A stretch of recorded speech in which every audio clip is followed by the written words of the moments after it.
Muy bien, pues dejamos ya el tema del derecho penal y ya nos adentramos al derecho administrativo. Tenemos la participación extraordinaria de nuestro buen amigo, el licenciado Jorge Carretero. Él nos va a explicar el derecho a compras públicas en la Unión Europea. Sí. Adelante. Muy bien, pues nada, muchas gracias. Esto está funcionando, ¿no? Sí, sí. Bueno, pues nada, lo primero de todo, muchas gracias por haberme invitado y haberme dejado participar en este encuentro. Para mí es un placer. Dos cuestiones previas.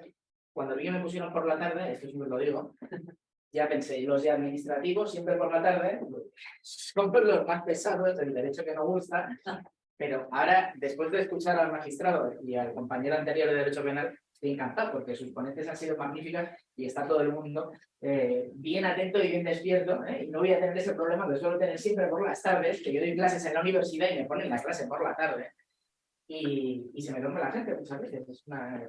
Pero bueno, ese es el derecho administrativo, dejémoslo ahí. En segundo lugar, yo soy abogado en ejercicio. Llevo ya 20 años de, bueno, 22 años de experiencia de ejercicio profesional en el ámbito del derecho administrativo. Trabajo en un despacho muy grande que hay aquí en España que se llama Cuatro Casas, que por cierto también tenemos una oficina en el Distrito Federal con un notable número de abogados allí. Creo que sería como 50 o 60 abogados, más o menos.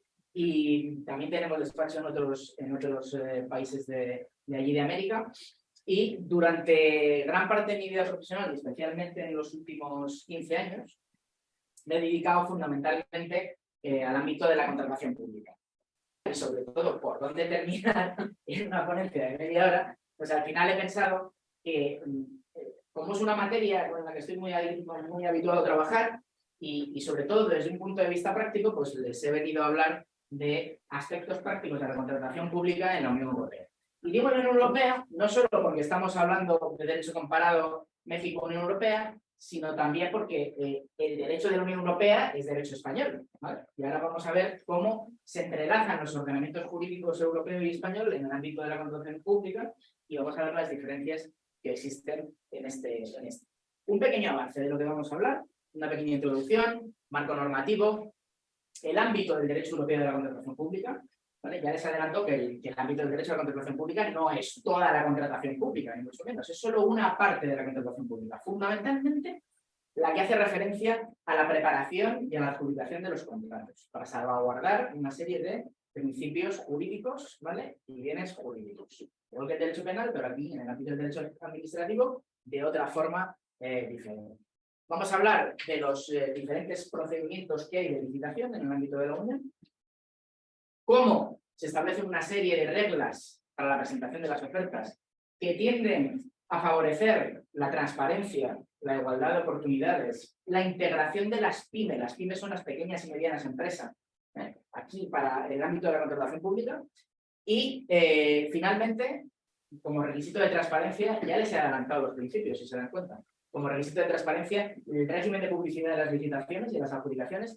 Y finalizamos con los sistemas de revisión. Porque hasta hace poco, hasta hace unos años, no teníamos un sistema de recursos en el ámbito de la contratación pública tan eficaz como el que tenemos. Ya se lo contaré ahora en unos minutos.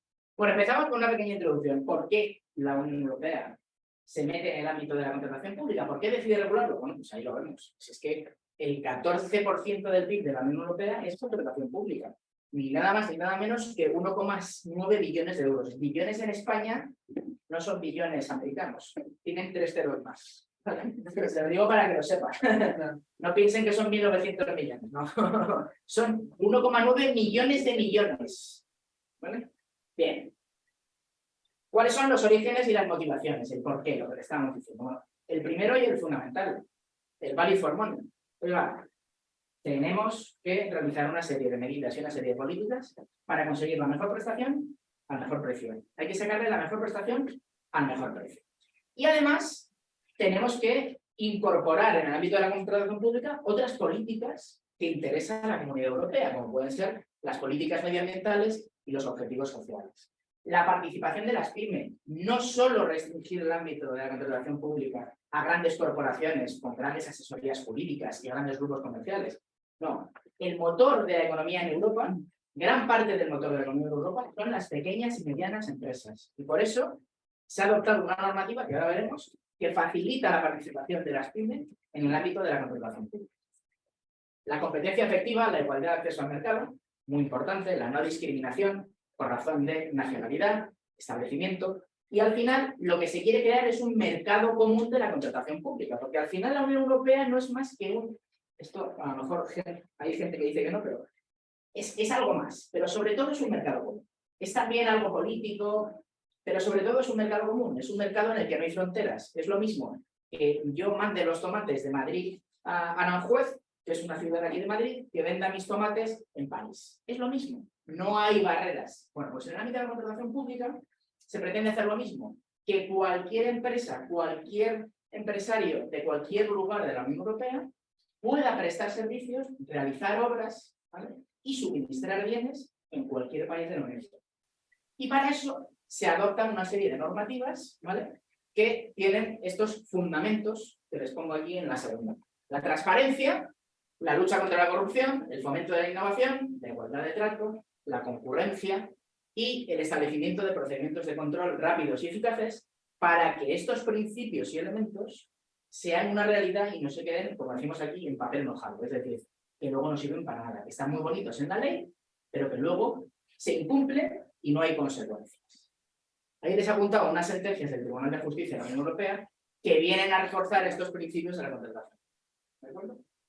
Bien, ¿cómo se regula en Europa? Bueno, en Europa hay diferentes tipos de normas. Tenemos los tratados, el Tratado de Funcionamiento de la Unión Europea, que es como si fuera una especie de marco general. No es una constitución, pero es un marco general donde se establecen cuáles son las competencias de la comunidad, cuáles son sus órganos, cómo se puede legislar, los procedimientos legislativos, etc.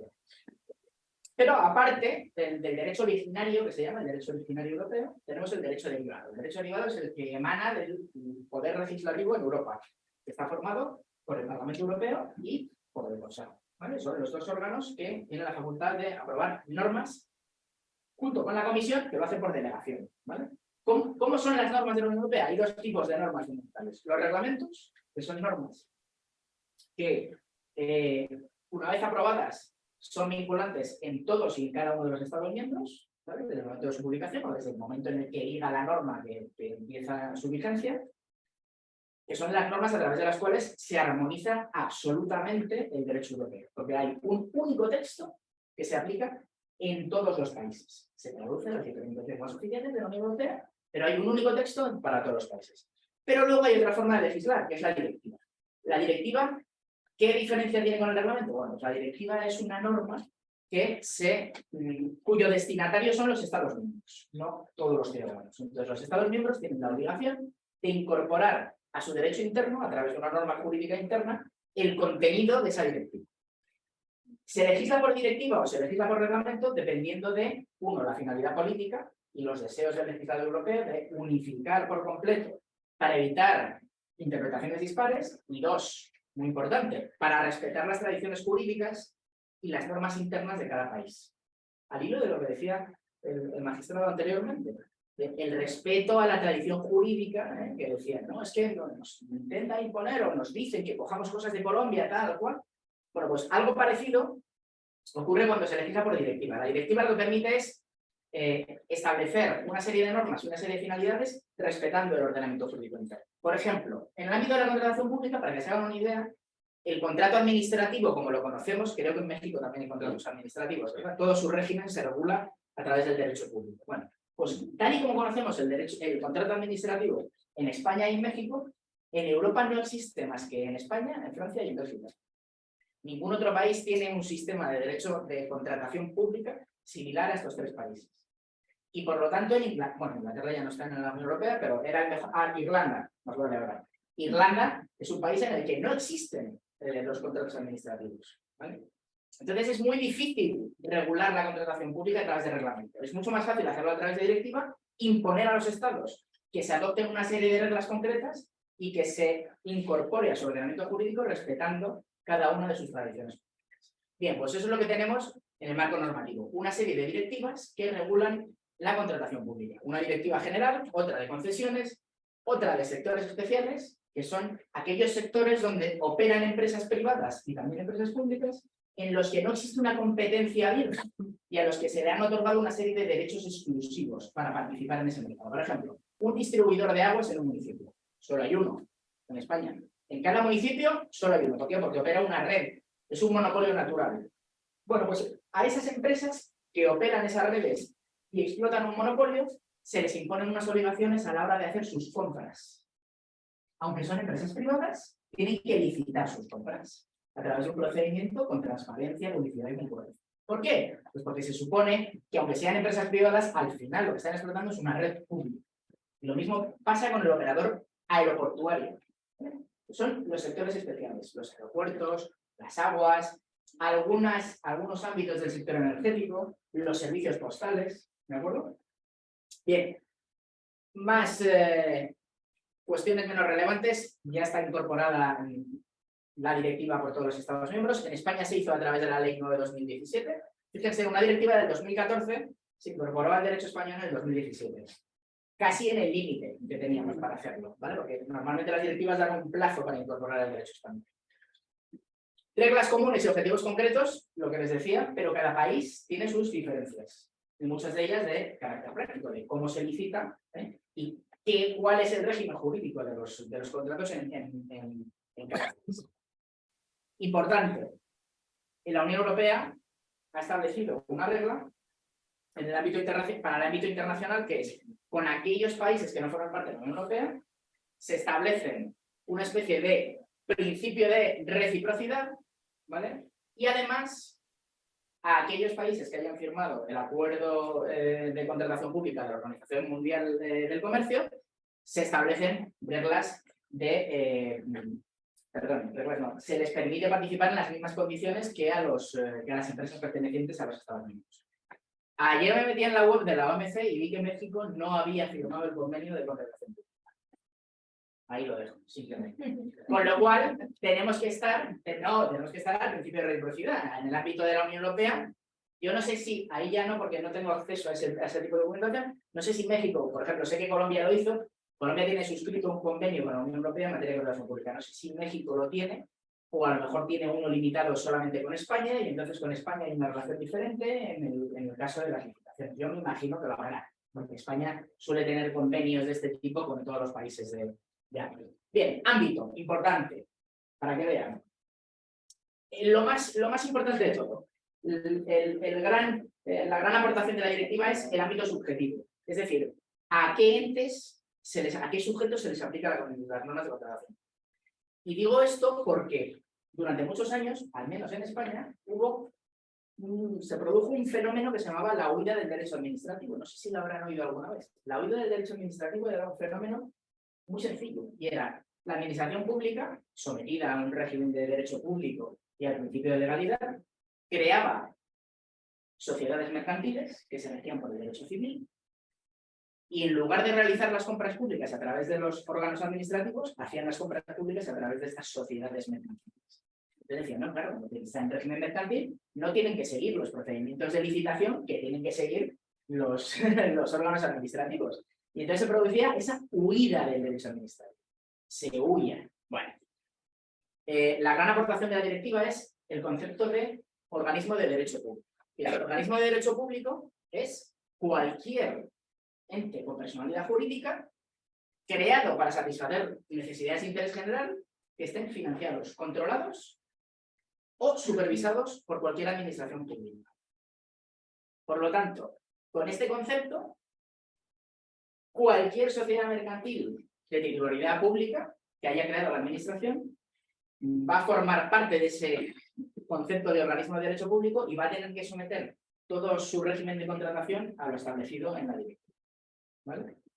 Y por lo tanto ya no se puede huir del derecho administrativo. ¿Por qué? Porque aunque estén en régimen mercantil, como han sido creados para satisfacer necesidades de interés general, y todos ellos o están financiados, o están controlados, o están supervisados por la administración pública, pues forman parte de este ámbito de aplicación subjetiva de la directiva. En el fondo, ¿cuál es el fundamento de la norma? Este que les pongo aquí. La verdad es que lo podría haber puesto mucho más grande. Oiga, cada vez que hay un gasto público, que eso es lo importante, usted se somete a unas reglas de contratación donde se respeten los principios de publicidad, concurrencia, transparencia, etc. ¿De acuerdo?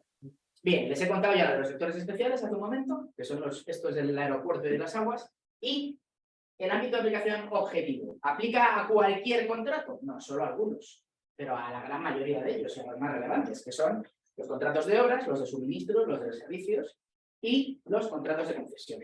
Bien, de obra pública o bien concesiones de servicios. ¿Vale? Y luego metemos aquí los contratos de obra subvencionados. ¿Por qué? Pues porque si a una organización le dan una subvención y con ese dinero hace una obra, es como si estuviera haciendo una obra pública. Y por eso está obligado a licitar. Ahí está el punto. Nuevamente, la idea que subyace anteriormente. Cada vez que hay un gasto público, hay que hacer un procedimiento de licitación. Bien. ¿Y todos los contratos, absolutamente todos? No, hombre, los que superen unas determinadas cuantías, porque si no nos íbamos a volver locos. Si no nos íbamos a volver locos. Y entonces han establecido estas cuantías. Estas están actualizadas este año, para que se hagan una idea, obras y concesiones, más de 5 millones de euros, más o menos. Suministros y servicios de la Administración Central, más de 140.000 euros. Suministros y servicios de la Administración Regional y Local, 215.000 euros. Y servicios sociales y otros que están en un anexo de la directiva, que son parecidos, 750.000 euros. ¿De acuerdo? Bien. Hasta aquí los principios, las reglas, el marco normativo y el ámbito objetivo y subjetivo. Ahora vamos un poco a entrar en materia. ¿Qué es lo que tenemos? Bueno, pues lo que tenemos fundamentalmente son unas reglas de preparación y de adjudicación que se aplican en toda Europa y que todos los empresarios de Europa pueden tener más o menos visibilidad sobre cómo son los procedimientos en todos los países. ¿Y cuáles son esos procedimientos? Bueno, son muy, muy sencillos y no presentan ningún problema. El primero, el procedimiento abierto, que es, se publica un anuncio de licitación.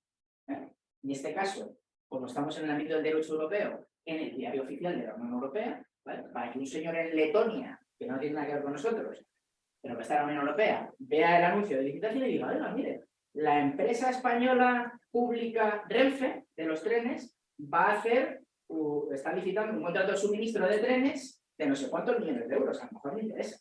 Y el señor lo lee en su Letonia, porque el diario oficial de la Unión Europea, pues se traduce a todos los idiomas, pues lo lee, ¿vale? Cualquiera puede participar en ese procedimiento, Procedimiento restringido. Cualquiera puede solicitar participar en ese procedimiento, pero no presentar una oferta. Solo puede presentar una oferta el que es previamente seleccionado. Se llama restringido, suena fatal, la verdad, pero es como una especie de preselección. Se restringe a los que primero acrediten su capacidad y su solvencia. El órgano administrativo o la empresa pública correspondiente elige un mínimo de 5, si es posible, y si no de 3, ¿vale? Y les invita a presentar una oferta, ¿vale? Procedimiento negociado en régimen competitivo. Es parecido al restringido, pero con una diferencia. En el abierto y en el restringido se presenta una oferta como si fuera una especie de contrato de adhesión, donde no se puede negociar nada. You check it or you leave it, como dicen los americanos. Si te gusta, presentas oferta. Si no, no, pero aquí no puedes decir que no exceptuar nada. Mientras que en el procedimiento negociado se puede negociar. La administración selecciona 3, 4, 5, 6, 10 empresas, negocia con ellas, y al final se llega a una adjudicación a alguna de ellas. Por supuesto, respetando los principios de igualdad en el ámbito de la negociación, porque si no, se estaría beneficiando una empresa en el mundo. ¿Vale? Como ven aquí, las entidades contratantes solo pueden utilizar este procedimiento, ¿vale? Cuando exista una causa tasada que está en la ley. ¿Por qué? Porque el procedimiento ordinario de adjudicación es siempre el abierto o restringido. Pueden elegir indistintamente, abierto o restringido.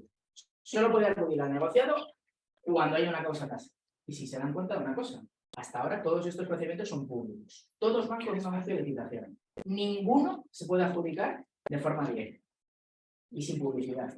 ¿Por qué? Pues porque la ley, la directiva y la ley restringen la posibilidad de no publicar un anuncio de licitación a casos muy, muy tasados. Casos de emergencia, casos donde solo haya un único oferente, por ejemplo, por razones de existencia de derechos de propiedad industrial, propiedad intelectual, cosas similares. O, por ejemplo, cuando ha habido una licitación abierta, nadie se ha presentado a concurso. Entonces le dicen, ya, pues vale, pues dígalo directamente. Aunque yo siempre pienso una cosa. Si uno hace un concurso y no se presenta a nadie, es que ese contrato no le interesa a nadie. No sé cómo es posible que luego lo vaya a adjudicar a alguien. ¿Cuánto vale mi casa? Pon un anuncio y te diré, y el mercado te dirá cuánto vale tu casa.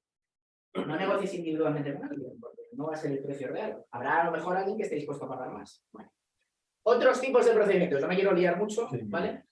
Que pueden ser interesantes, ¿vale? El diálogo competitivo, ¿vale? Que es, y la asociación para la innovación. Son dos procedimientos muy poco utilizados, pero fundamentalmente se utilizan para supuestos en los que son contratos complejos, ¿vale? Y algunas veces sobre productos que ni siquiera están disponibles en el mercado, ¿vale? Concursos de proyectos. Estos son más en el ámbito de la arquitectura. Se suelen hacer concursos de proyectos para luego sacar una obra pública. Se hace el concurso de proyectos de obras. Los acuerdos marco. Los acuerdos marco tienen una ventaja, que duran 4 años. Se hace una preselección de empresarios, bien para servicios, bien para suministros, bien para obras. Y durante ese periodo de 4 años se puede ir contratando con cualquiera de ellos, haciendo una mini licitación, ¿vale? Que al final es como si fuera una subasta, ¿vale? El acuerdo marco se licita primero y luego, a lo largo de los 4 años, se van adjudicando contratos derivados. Entonces, los que participan en el acuerdo marco presentan sus mejores ofertas dentro de ese periodo. Muy parecido a los sistemas dinámicos de adquisición, que son para compras recurrentes y habituales, y finalmente las subastas electrónicas. Recientemente participa en una subasta electrónica, para que se den una idea, de combustible al ejército. ¿Vale? Hizo una mega licitación para 4 años, a través de una subasta electrónica. Se presentó ahí, vamos, yo no le digo más que representaba a un banco australiano que vendía petróleo, gasolina y tal, pero que imagínense. Se presentó ahí medio mundo a esa licitación. Una cosa increíble. Bien. Presentación de ofertas y documentación. 5 minutos me quedan. Me están soplando. Muy rápido, muy rápido. Lo más importante de esta... Es que hablo mucho. Lo más importante de esta parte de la presentación de ofertas es esto que les pongo yo aquí, que es el DEUC, ¿vale? Y lo van a entender muy rápido. El DEUC es una declaración responsable, un papel donde los empresarios dicen que cumplen todos y cada uno de los requisitos para contratar y toda la solvencia que exige la administración pública para poder presentarse a esa licitación. Y eso sustituye a toda la documentación oficial y administrativa que había que presentar antiguamente en España. Antes había que presentar unos sobres de papeles así de grandes. Ahora no hay que presentar ningún sobre. Un papel que se llama el DEUC, que va firmado. Ya está. ¿Quién presenta los papeles? El que resulta adjudicatario. El que resulta adjudicatario, luego le dan un plazo y presenta sus papeles. Pero para presentarse al concurso no hace falta. ¿Eso qué ha hecho? Eso ha hecho que las PYME entren en bloque en la contratación pública. Porque las PYME no tienen abogados, no tienen gente especializada en esta materia para hacer este papeleo. Y ahora pueden presentarse sin ningún tipo de problema. Y solo presentarse la documentación cuando han ganado. La contratación electrónica. Yo creo que es una utopía. Teóricamente, desde el 2018, toda la licitación debería ser electrónica en el ámbito de la Comunidad Europea. Creo que en España ahora mismo estamos al 60%, pero la realidad es que en España hay municipios de 300 habitantes y esos también tienen que cumplir la ley. Y claro, un municipio de 300 habitantes, licitación electrónica, complicado. Régimen de publicidad. Ya me han quedado 2 segundos. ¿Cuáles son las obligaciones de publicación? Bueno, el anuncio de licitación, la notificación y la publicación de la adjudicación y el anuncio de formalización del contrato. Son los 3 grandes elementos que hay que publicar en el procedimiento de licitación. Y opcional, la posibilidad de hacer un anuncio de información previa, que es como una especie de programa de los contratos que una administración pública va a adjudicar a lo largo de un año y que le permite reducir el plazo de presentación de ofertas luego en los procedimientos concretos que va a sacar. ¿Por qué? Porque los licitadores ya van a saber que se va a sacar ese concurso a lo largo de ese año. Con lo cual, en vez de tener tantos días para presentar ofertas, van a tener menos. Plazos de presentación de ofertas, 30 días en el procedimiento abierto, pero si hubo un anuncio de información previa, se reduce a 15. ¿Vale? Para dar un poco más de flexibilidad también a la administración al final. Entonces, estos plazos y estos procedimientos son muy gravosos y muy complicados. Y ya termino. El sistema de revisión de los contratos. El recurso especial en materia de contratación, que es el cambio de paradigma de la contratación pública en España y yo creo que en Europa. Y es, oiga, ahora se puede interponer un recurso sumario, rápido, ¿vale? Que se resuelve en unos plazos increíblemente rápidos, de entre 3 y 5 semanas, por unos órganos que son independientes a los órganos adjudicadores, que se llaman tribunales administrativos de contratación pública. que están formados por profesionales del ámbito de la contratación pública, no por cualquier funcionario, por profesionales del ámbito de la contratación pública, y que además son independientes, porque no dependen de ellos. Bueno, pues esto ha hecho que cambie radicalmente la forma de actuar de muchas administraciones, porque antes nadie se atrevía a recurrir nada, porque acababa en una lista negra, la que llamamos, y no le volvían a adjudicar un contrato nunca. Ahora hay una litigiosidad sana, sana, buena, ¿vale? Que ha permitido que las administraciones públicas sean más cumplidoras con la normativa y ha permitido que los empresarios puedan impugnar las decisiones muchas veces injustas, otras veces no, porque aquí hay mucho de competición, pero una maravilla. Es un recurso que hay que interponer obligatoriamente en el plazo de 15 días en España. Se ha establecido un mínimo de 10 para en Europa en general. España eligió 15 días. Y se pueden impugnar las adjudicaciones, los pliegos de la licitación, los anuncios de licitación, ¿vale? Y sobre todo tiene una ventaja, y aquí es la gran importancia de este recurso. Cuando se impugna la adjudicación de un contrato, queda en suspenso el procedimiento de licitación hasta que el tribunal resuelve. ¿Para qué? Pues para evitar el eterno problema de, oiga, yo recurro contra un contrato, pero claro, cuando el tribunal me resuelve, ha pasado un año o ha pasado un montón de tiempo y el contrato ya está adjudicado. Entonces no sirve de nada. Bueno, pues en vía administrativa, ahora este tribunal resuelve en 3-5 semanas y esas 3-5 semanas, cuando se impugna la adjudicación, el plazo está suspendido y no se puede iniciar la ejecución. Y eso ha cambiado radicalmente la situación en España. Y ya está. Me he pasado, ¿cuántos minutos me he pasado? 6-7 minutos. Perdónenme, que me encanta hablar, pero esto es lo que les quería contar. Muchas gracias.